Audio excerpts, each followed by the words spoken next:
Hey everyone, I'm out here today. I want to show you how to make an alcohol stove. This is just made out of 2 soda cans, such as old Pepsi cans or something you find, and we use the 91% alcohol as a fuel source. So this is a real effective, lightweight stove to be used in emergency situations or out while you're camping or whatnot. I'm going to show you how to do that today. Okay, to make your alcohol stove, you're going to first need 2 cans. You need the bottoms of the cans. And so you need 2 cans of your choosing, aluminum cans. We want the bottoms.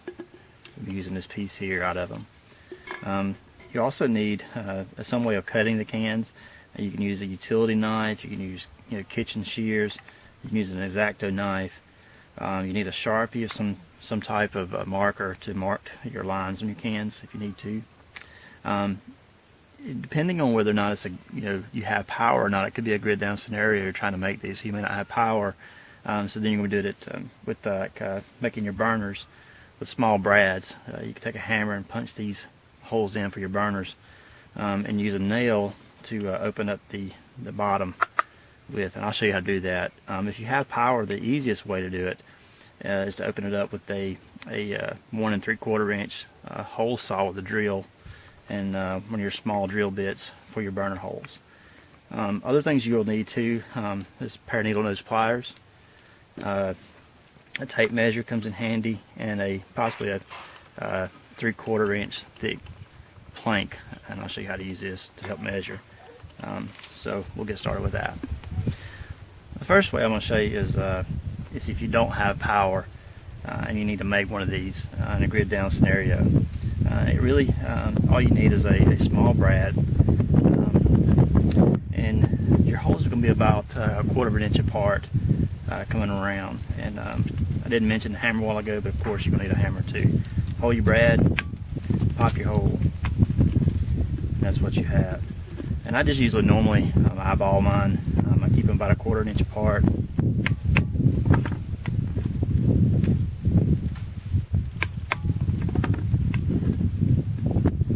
Trying to stay right at the rim here. It kind of helps the nail to seat instead of moving around a little lower down.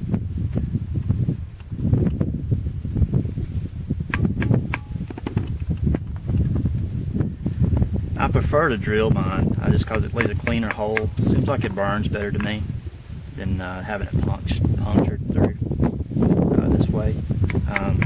But of course, if it's a grid down scenario, you need to make one of these, this will do just fine for you. Now that I have my holes punched for my burners, I can now go and cut out the center here. And there's several ways of doing that. You could take your X-Acto knife or utility knife and go around the inside and score it and cut it out like several rounds around. I don't like doing that because I'm usually having to press in with my hand and toward the knife, and it gives me a chance of getting cut. And if I'm in a survival situation, the last thing I want to do is get cut. What I prefer to do is just take a nail, stick it in the center here, and pop a hole in, do it that way. You could, it doesn't really burn well, just that small opening. I want to have more air than that. But then you could take your knife, cutting away from yourself, and actually cut these open. Being careful not to cut too far. And I've cut up to the rim here.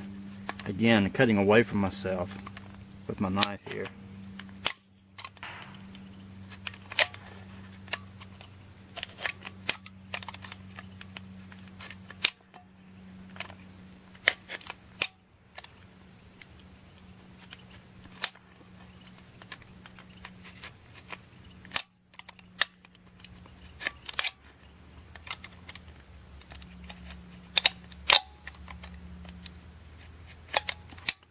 So now I've made that star shape inside, and that allows me to push these down away, open it up, and I'm not going to get cut by doing it.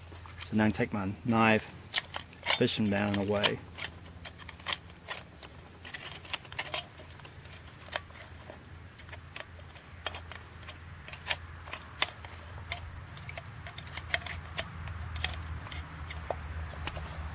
So now they're down and away from me. I'm not getting cut by doing that. and I'll show you how to deal with this in just a second. Now, the easiest way of doing this is when you have power. You can use a small drill bit and the 1 3/4 hole saw we talked about earlier.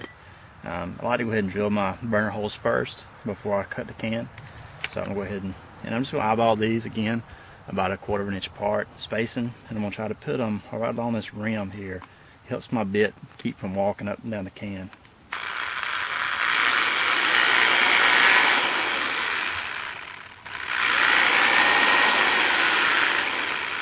It also helps me to see better, to keep my holes more uniform too, by drilling it.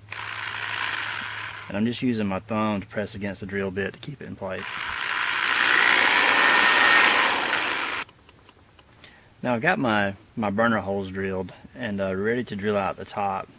And this 1 3/4 inch saw bit works very good for that, because it fits right in between the rim, just like that. So I'm going to drill that out now. Careful, don't get your hands in it.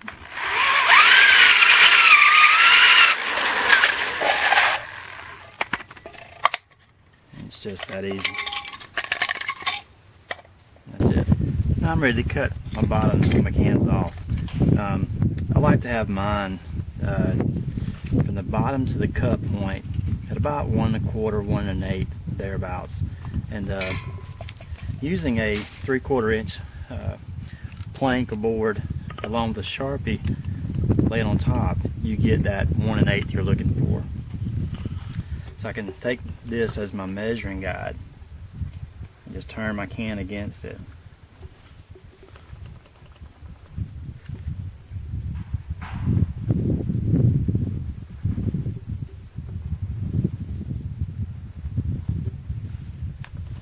And I get my marking. Do this one the same way. My Sharpie is a little dry, but I can still see it. To make your cut, you can make it in several ways. You can use the X-Acto knife or a utility knife and actually use a board like we did before and just go ahead and start scoring it to cut it. I really don't like doing that. When you're pushing in to cut, it pushes in and it actually dents the can somewhat at the seam. So I would rather cut the can with the kitchen scissors. And so I want to start my cut up here somewhere so it's not right there at it. Just a starter cut, and you can see how it dents it in a little bit. I don't want to mess a whole lot of this up because I need parts of this for the inner chamber. I'm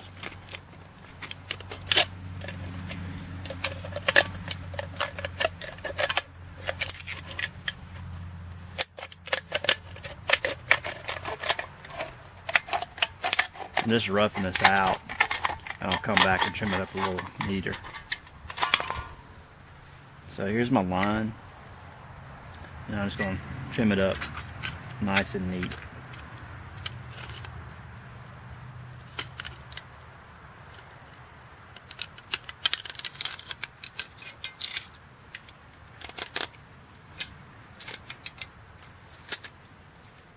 And really I'm just cutting right at the top of my Sharpie marker line.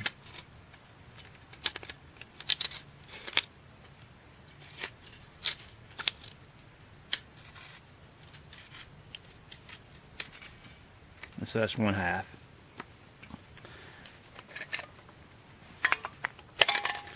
Now to cut the other half. So I'll go ahead and cut this half and I'll be right back with you.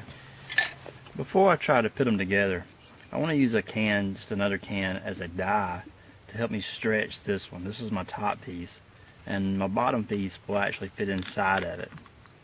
The problem is right now they're the same size, so you have a tougher time to get them to go together.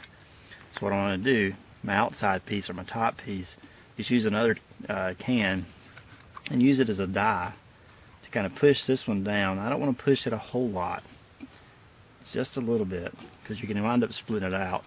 I don't know if you can see that on camera or not, but you're actually starting to make that larger. You're pressing it down, you're stretching it. And that's about good enough. All I want to do is just get it started. I've got just a little bit of flair to it here now. So now I need to make my chamber. piece to go inside this piece here, and it forms a chamber. So as the alcohol is burning, it's heating up, boiling, and it comes out and burns as vapor on the outside. So I need to make this chamber piece here that goes on the inside. I'm just going to take a piece of the can we had earlier. We just need this piece out of it. So I'm just going to cut this out. I'm going to rough it out, and then we'll clean it up.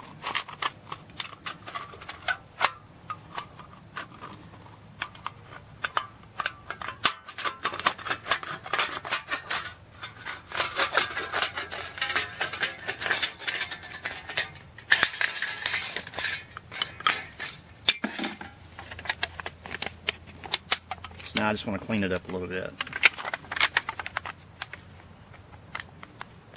You can cut it with your scissors, or you can use an X-Acto knife to get a good clean edge to cut along to get your bottom piece cleaned up.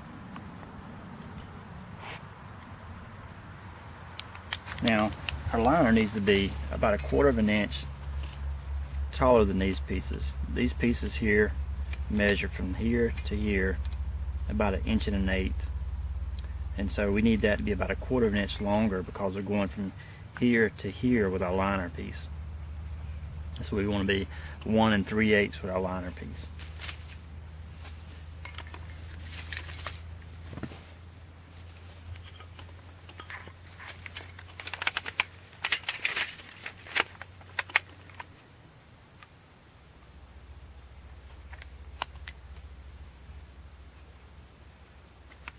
And take some measurements across.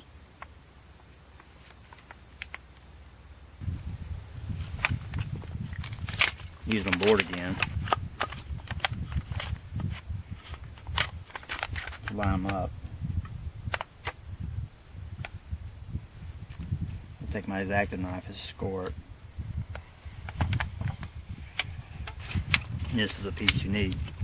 Now we don't need all of this. All we need is enough to come together inside.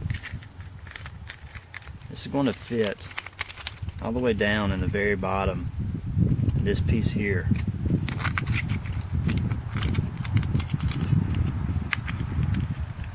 So you see we have too much overlap, so I can cut a piece of this off. I want to overlap a little bit, but not that much.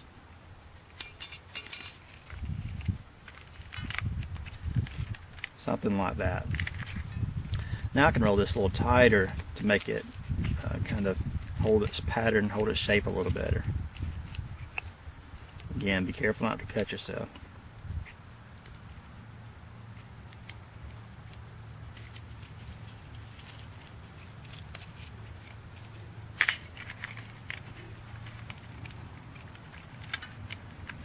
There we go there. Now, to get your fuel to feed through from this chamber to over to the other chamber, you need a small hole at the bottom. And that's a good size is about the half the size of a hole puncher. So about half that size. And it gives you enough flow from one chamber to the other. Now remember, these two cans were about the same size. They were the same size. And we used a die to stretch this one just a little bit. But these things are really hard to get together because they're so fragile, being it's just small, thin metal. But a good, easy trick is take a pair of needle nose pliers for your bottom piece, because your top piece is going to fit over your bottom piece. So if your bottom piece doesn't have any holes in it, just come in here and grab it and just turn it just a little bit. But you're making little crimps in there, and just work your way around. Not too much. Just want to bend the can just a little bit to help you put the two pieces together.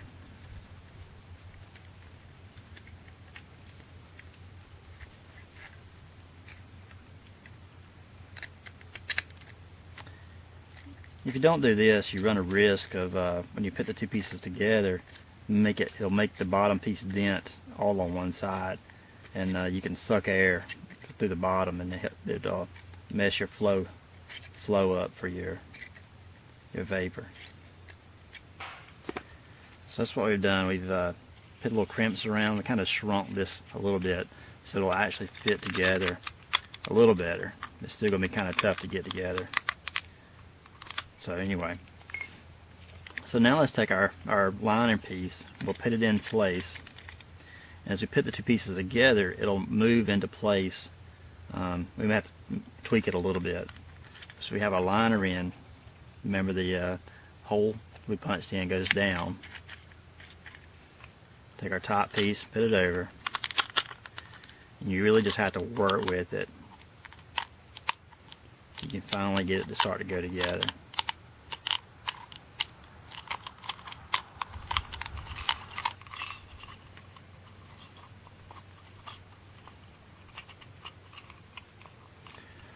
Now as we got it together, as we start to seat it together, we want to make sure our liner stays in place to form our chamber.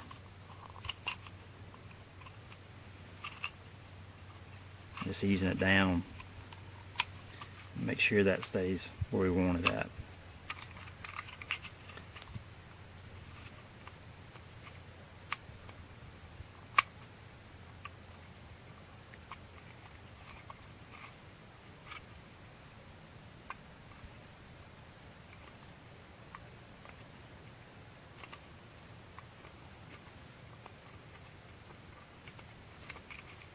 So as we seat it down, our liner stiffens up inside to form our chamber.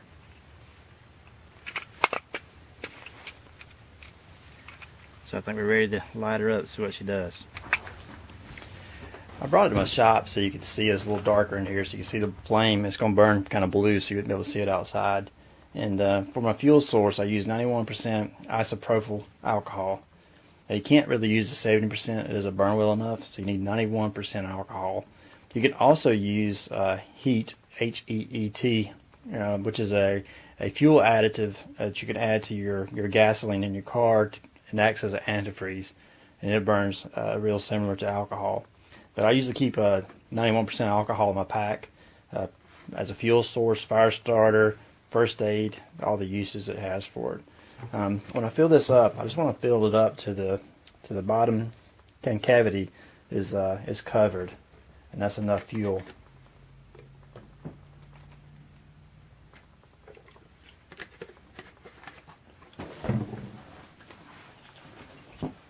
I'm just gonna light this with my cigarette lighter because that's what I have on me.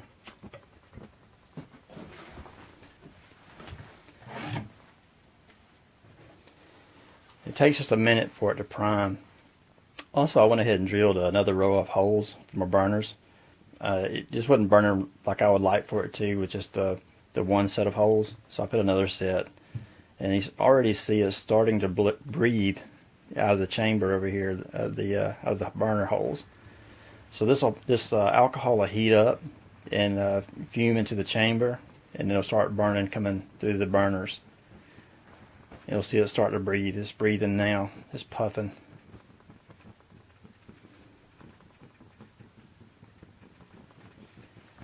As it primes, and it'll burn straight on out of the burners. It won't burn out of the center anymore. So you see that. That's how good you can see that starting to prime good. And now we got a full-on burn out of the burners. So it's burning out of the burners, not out of the center anymore. So now let's see how it does as far as boiling water. This is another component of it I like to have. This is just another can. It's like a beef stew can that's that nature. It's got some holes drilled into the bottom of it, allow us air through, and then it's got slits cut in the top to allow the flames to come up out of it. So I've already got a 91% alcohol inside my stove. I'm just going to place it on the inside.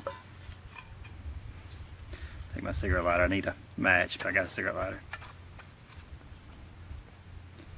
It's going to be hard to see the flame outside here. And we'll allow this to prime. And I've got 2 cups of water in my pan here. I'm just going to allow it to prime, then I'll put my pan over top. It's hard to really see it outside, but we're primed. We're burning outside the burners. So I'm just going to set my water over top.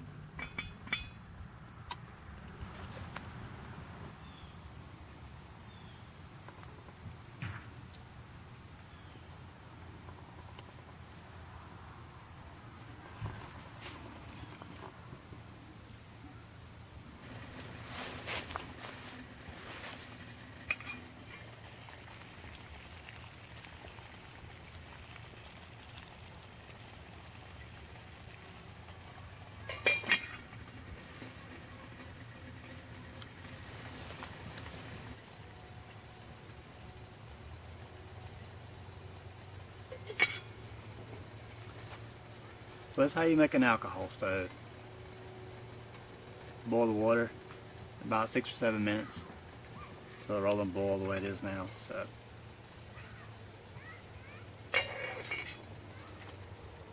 thank you for watching.